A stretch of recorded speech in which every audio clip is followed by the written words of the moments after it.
దేశీయ స్టాక్ మార్కెట్లు లాభాల్లో ప్రారంభమయ్యాయి. సెన్సెక్స్ నిఫ్టీ లాభాల్లో ట్రేడ్ అవుతున్నాయి. Power grid corporation, Tata motors, Tata steel, IndusInd bank, ICICI bank షేర్లు లాభాల్లో కొనసాగుతుండగా ఇటు Hero MotoCorp, Titan company, Shriram finance, LTI Mindtree, M&M షేర్లు నష్టాల్లో కొనసాగుతున్నాయి.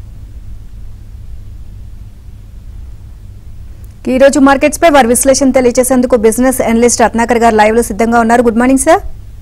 గుడ్ మార్నింగ్ సార్, నిన్న మార్కెట్స్ చూస్తే నిన్న లాభాల్లోనే ఉన్నాయి, ఈ రోజు కూడా లాభాల్లోనే ప్రారంభమయ్యాయి. సో ఓవరాల్ గా ఈ రోజు మార్కెట్స్ పై మీ విశ్లేషణ ఏంటి సార్, ఎలా ఉండొచ్చు? రెండు మూడు ఆస్పెక్ట్స్ మనం కలిసి కూడా మోర్ దెన్ 15-20 డేస్ అవుతుంది. ఒకటి వచ్చేసి మన ఎలక్షన్ రిజల్ట్స్ అండి. వచ్చిన తర్వాత stable again government came back, existing BJP government came back, but coalition government అన్నారు. అండ్ లక్కీగా all the parties are supporting and market is expecting the current ఏవైతే గవర్నమెంట్ చేసుకున్న కంటిన్యూషన్ ఉంటుంది అనేది వెరీ పాజిటివ్ గా న్యూస్ చూస్తున్నారు. సో ఇదేమైందంటే foreign people, అదే foreign investors and domestic institutional investors reciprocating lot of confidence on Indian stock market. So అది continue అవుతుందండి trend. I think till the first quarter results come, we are expecting it is going to be 80,000 ki touch aye avakasam undi Sensex, around 26,000 ki touch aye avakasam undi Nifty. So there are highly likely points it will keep going. And meer choosunte last 15 days lo SME IPOs kan regular IPOs kan evaithe vache list ayyayo all has made profits. This is also looking very very positive actually ga. So overall market trend is looking very positive and and sir, వడ్డీ రేట్ల తగ్గింపుకు తొందర లేదు అని చెప్పేసి RBI governor Shaktikant Das స్పష్టం చేశారు. So దీని effect ఏ విధంగా ఉండొచ్చు సార్? నేను ప్రభావం చూపుతుందంటారా? లేదండి, అంటే మేము అబ్జర్వ్ చేసేది ఈ మధ్య రీసెంట్ గా బ్యాంకర్స్ అందరు చాలా మంది నేను విజిట్ చేశాను, వాళ్ళ ఎఫ్డి రేట్స్ కూడా పెంచారు. సర్ప్రైజింగ్లీ ఎందుకు ఎఫ్డి రేట్స్ పెంచారు అంటే మార్కెట్ లో కొద్దిగా లిక్విడిటీ ఇష్యూస్ వచ్చాయి. చాలా మంది ఏం చేస్తున్నారు, బ్యాంక్ వాళ్ళు కంప్లైంట్ చేస్తుంది ఏంటంటే ఈ ఎగ్జిస్టింగ్ ఫండ్స్ అంటే స్టాక్ మార్కెట్ లోకి వెళ్ళిపోతున్నాయి సార్, మనకు రావట్లేదు, ఎందుకంటే అక్కడ రిటర్న్స్ బాగున్నాయి, మార్కెట్ బాగుందని everybody is putting money there. దాంతో బ్యాంక్ లిక్విడిటీ ఎఫెక్ట్ అయింది. ఇప్పుడు రేట్లు తగ్గిస్తే ఎఫ్డి రేట్స్ తగ్గించాలి, ఎఫ్డి రేట్స్ తగ్గిస్తే లిక్విడిటీ మెజర్స్ చాలా ఎఫెక్టివ్ ఇబ్బందిగా ఉంటుందని చెప్పి శక్తికాంత్ దాస్ గారు ఏమీ చేయట్లేదు. ఈ sir will continue. It is good proposition, ఎందుకంటే ఇండస్ట్రియల్ గ్రోత్ కి మనీ అయితే కావాలి, లోన్ పోర్ట్ఫోలియో అవన్నీ గ్రో అవ్వాలి కాబట్టి they wanted to continue that proposition అండి. ఇన్ఫ్లేషన్ డేటా వచ్చింది కదా, ఎలా ఉంది సార్ ఇది? ఇది ఇన్ఫ్లేషన్ డేటా అని అంటున్నారా? Inflation okay with in the control లోనే ఉందండి. ఆర్బీఐ నార్మ్స్ ప్రకారం it has not cross too much, it's looking very better అండి. దీని ప్రభావం ఏంటంటే మన స్టాక్ మార్కెట్ లో కన్స్యూమర్ స్టాక్స్ ఏవైతే ఉన్నాయో they are expected to perform well, continue to perform well. And surprisingly మీరు చూస్తుంటే both SMEs and large corporates కూడా continue to show huge profit growth quarter on quarter, ఎవరు డీ గ్రోత్ చూపెట్టలేదు. నిన్న మొన్న మీరు చూస్తుంటే specifically bank stocks, IT stocks again reviving. ఐటీలో కొద్దిగా స్తబ్దత ఉంది, but they are showing very positive trend actually, ఎందుకంటే US market is showing a positive momentum on this side అనేది. అండ్ సార్, రియల్ ఎస్టేట్ రంగం ఏ విధంగా ఉంది sir?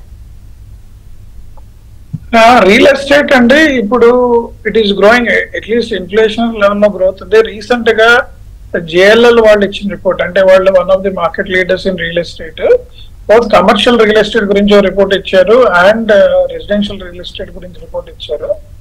They are bullish about residential real estate. Commercial real estate they are saying it is a stable growth technical గా చూస్తుంటే, ఎందుకంటే office space requirements అవి grow అవుతున్నాయి కానీ అది అంత ర్యాపిడ్ పేస్ లో గ్రో అవ్వట్లేదు. రెండోది రెసిడెన్షియల్ రియల్ ఎస్టేట్ ఎందుకు బులిష్ గా ఉన్నారు అంటే people capacity to earn is going up. And recently ఒక రిపోర్ట్ ఏం మెన్షన్ చేసిందంటే అఫోర్డబుల్ హౌసింగ్ అనే డెఫినేషన్ ఏంటి, less than 50 lakhs ఉన్న హౌసెస్ కి డిమాండ్ అని. Currently the affordable housing has become between 50 lakhs to 2 crores where many of the people are willing to buy the properties. That's a very very positive scenario. And many of the NBFCs, alternative investment funds who are in real estate residential projects లో ఉన్న వాళ్ళు positive గా outcome చూసి they are keep investing in this projects అండి. So it is looking very positive. Sir, ఇప్పుడు ప్రస్తుతం ఉన్న పరిస్థితుల్లో ఏ షేర్స్ పైన ఫోకస్ చేస్తే బెటర్ అంటారు ఇన్వెస్టర్స్? కరెంట్ గా అంటే షార్ట్ టర్మ్ చూడండి సార్, నాట్ లాంగ్ టర్మ్. యాక్చువల్గా షార్ట్ టర్మ్ లో రీసెంట్ గా వస్తున్న ఐపీఓ మార్కెట్స్ మీరు చూడండి, లాస్ట్ 5 months కూడా ఐపీఓ మార్కెట్ లో ఏవైతే షేర్స్ వచ్చాయో they all turn very positive. అంటే market is looking very very positive on that side. But అందులో ఫండమెంటలీ స్ట్రాంగ్ ఉన్న కంపెనీస్ ని మీరు ఐడెంటిఫై చేసి ఇన్వెస్ట్ చేసి within 1 or 2 months or 3 months growth ని మీరు క్యాపిటలైజ్ చేసుకోగలిగితే it is going to make a good return for you. Main companies లో అంటే రిలయన్స్, టాటా, టీసీఎస్ ఇలాంటి లార్జ్ కంపెనీస్ ఏంటంటే macro economic environment, world economic environment impact ఉంటుంది. They are also deciding the stock market momentum. కాబట్టి వాటి మీద cautious గా ఉండబడుతుంది. ఎందుకంటే వీ రీచ్డ్, చాలా మంది ఏం చెప్పారంటే Indian stock market PE multiply has reach the peak, but still they are saying there is a possible up side అది కంటిన్యూ అవుతోంది. But it will not give the desired returns. మీరు ఏదైతే చూస్తున్నారో at least 30-35% IRR returns చూడాలి అనుకుంటే currently SME IPO markets కానివ్వండి, regular IPO markets కానివ్వండి, with decent companies మీరు కనుక క్యాప్చర్ చేసుకోగలిగితే it is going to do wonders for you. Right sir, అట్లాగే మనం ఆ రిజల్ట్ ముందు మాట్లాడాం, మనం మార్కెట్కి సంబంధించి రిజల్ట్స్ ముందు మాట్లాడాము. సో ఇప్పుడు ఎట్లా ఉంది అంటే కేంద్రంలో కూడా ప్రభుత్వం ఏర్పడింది, సేమ్ గవర్నమెంట్, తర్వాత ఇక్కడ రాష్ట్రాల్లో కూడా మనం చూస్తా ఉన్నాం మార్పులు ఇవన్నీ కూడా. సో ఇంటర్నేషనల్ మార్కెట్ వాళ్ళు ఎట్లా చూస్తా ఉన్నారు ఇండియాకి సంబంధించి? అంటే మనం బీజేపీ పార్టీ మళ్ళీ అధికారంలోకి వస్తుందని మీరు కూడా చెప్పారు, అట్లాంటి పరిస్థితులు ఉన్నాయని. కానీ వాళ్ళు అనుకున్న మెజార్టీకి సంబంధించి అట్లా ఉంది కదా. సో ఇంటర్నేషనల్ మార్కెట్లు ఏ విధంగా చూస్తున్నాయి ఇండియాని? అంటే they are saying positive side అండి. గవర్నమెంట్ చాలా అగ్రెసివ్ గా వెళ్తారు. అది ఎక్కడైనా అంటే మనకు తెలియదు, ఈ మధ్య అనలిస్ట్ రాసింది, ఇది నాబు కాదు. చాలా మంది ఏమన్నారంటే నిజంగా బీజేపీకి 400 కనుక వచ్చి ఉంటే వాళ్ళు చేసే ఫర్దర్ అనాలిసిస్ ఏంటంటే కొన్నిసార్లు నెగిటివ్ సైడ్ వెళ్ళే అవకాశం ఉంది.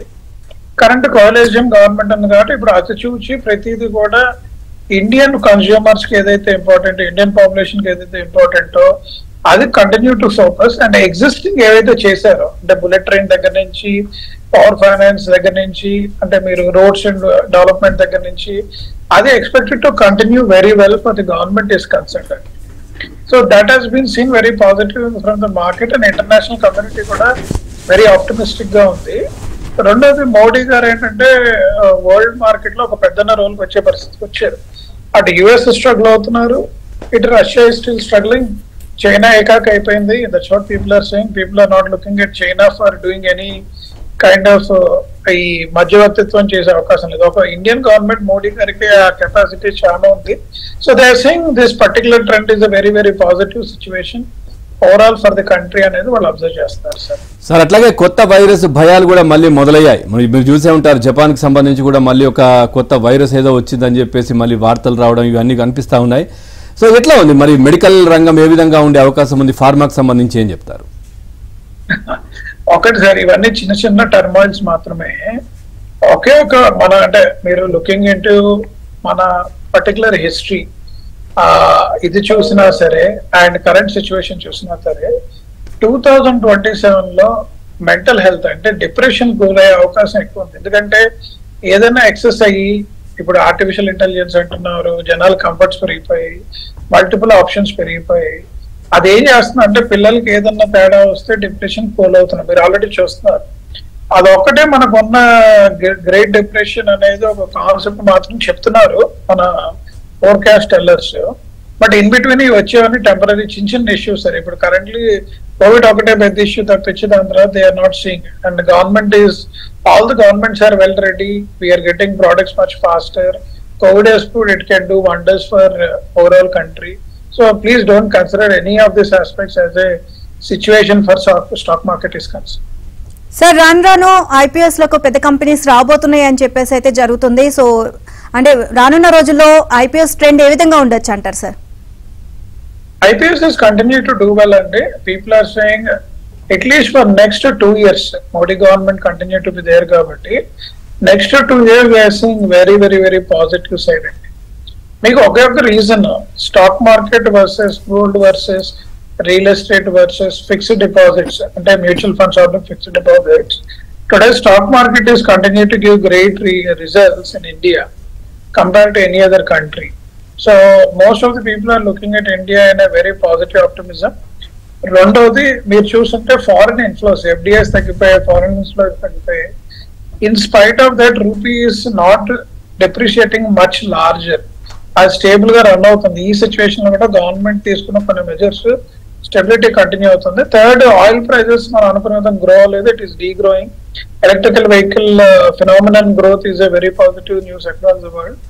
అందుకనే పవర్ సెక్టర్ కి సంబంధించిన స్టాక్స్ కానీ, పవర్ సెక్టర్ సంబంధించిన ఎన్బిఎఫ్సిస్ కానీ ఏవైతే లిస్ట్ అయ్యే స్టాక్ మార్కెట్ లో they are all doing well. మీరు చూడండి లాస్ట్ 1.5 year లో కూడా they are given a phenomenal returns and this is expected to continue for another 2-3 years. Right, thank you sir. ఈ రోజు మార్కెట్స్ పై మీ విశ్లేషణ తెలియజేసినందుకు.